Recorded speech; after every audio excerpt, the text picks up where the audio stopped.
Hello, welcome to Swiss Watchgang. Welcome to another episode here at Dubai Watch Week. I'm at the MB&F booth, one of my favorite brands in the independent space. With Harris, how are you, man? Very good, Marco. Good to see you here. Thank you for having us, huh? So we were in the desert a few days ago, which was amazing. Thank you so much. We saw the birth of this beautiful piece here. But first of all, I want to know from you, how is Dubai for you? How important it is for the brand? And how do you like it so far? Dubai is amazing. I mean, I know everyone says so, but I have to repeat it. This event is amazing. It's, to me, the best event in the world. A mix of great brands, great people, media, collectors. It's the number one event in the world for me right now. Dubai is special to us because, as you may know, our founder, the head of the company, Max, lives here. Yeah. We have a mad gallery at Dubai Mall, and we have a great partner with Siddiqui, so it's a good place. Dubai is a good place for us. Awesome. So at the mall, you can see watches plus these beautiful creations, right? Exactly. From Lepe, which are always mind-blowing to me. Thank you. So we saw the birth of a new HM a few days ago, the HM11 Architect. Yep. But this was also a nice piece which launched this year. So what was the continuation, or how did this develop basically as a next HM? You're right. Just picking up on this. This is typical of what we were doing before. So the HMs have built on all kinds of childhood memories from Max, from the 1960s and 70s. Typically sports cars, supercars.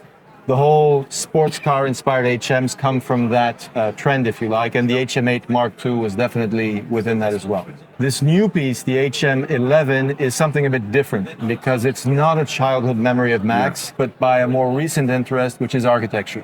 And specifically a form of architecture which you can call postmodern, which was born in the 1950s, 60s, against the very rational utilitarian trend at the time. This was inspired by science fiction, First Man on the Moon, 1969. So these very unusual houses that had these bubbles and very round shapes.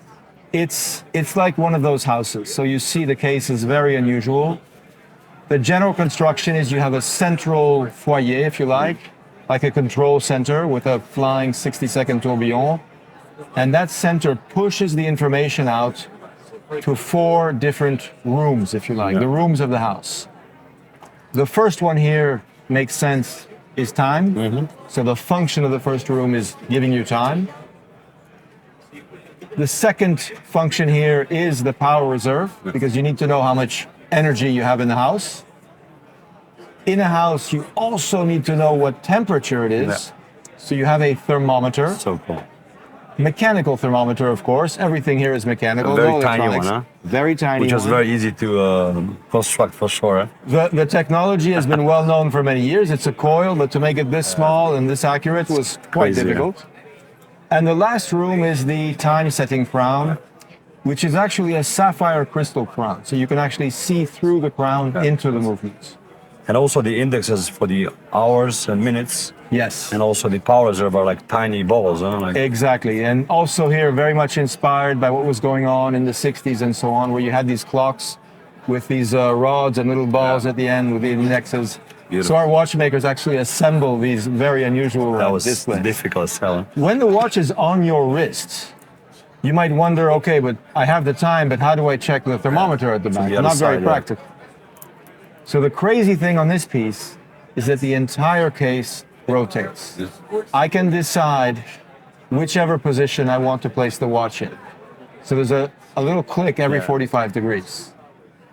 And now for the best part, every click, I'm actually adding 72 minutes of power reserve. Wow. So this is how we wind the watch. 72 minutes.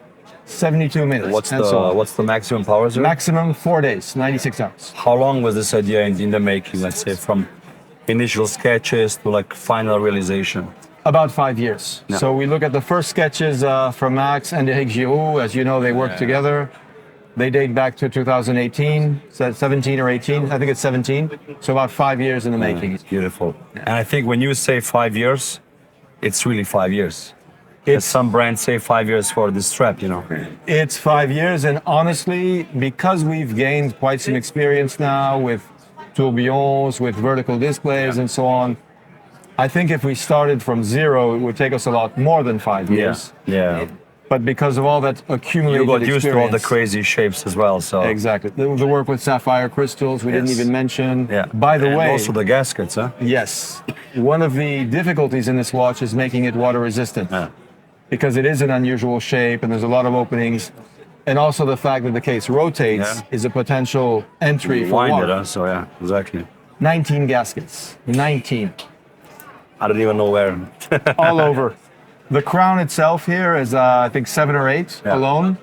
And then, of course, the winding system, the different rooms, the central Beautiful. sapphire, 19 gaskets. I think this is great because it goes back to what you guys Yes. are known for. Either you like it or hate it. It's not like, everybody could like the LMs, let's say, more or less. But Of course. I mean, our legacy machines are more, I would say, mainstream, accepted. yeah, if you yes. can say so for you guys.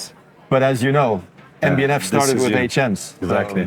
So you have 2 versions, and what's Correct. the price point on those? So both are in titanium, so the same case. But what you have here is a rose gold finish on the bridges. The other one is a blue PVD on, Yeah. on the same bridges, and each one is limited to 25 pieces. Beautiful. And the price, if somebody out there wants to buy one? Sure, the price in Swiss francs is 198,000 plus tax. Beautiful. I mean, Harris, thank you so much for having us. My pleasure. I wish you all the best. Enjoy the fair. We will. And guys, check out the other videos. I'm sure you will like many of them, and I'll see you soon.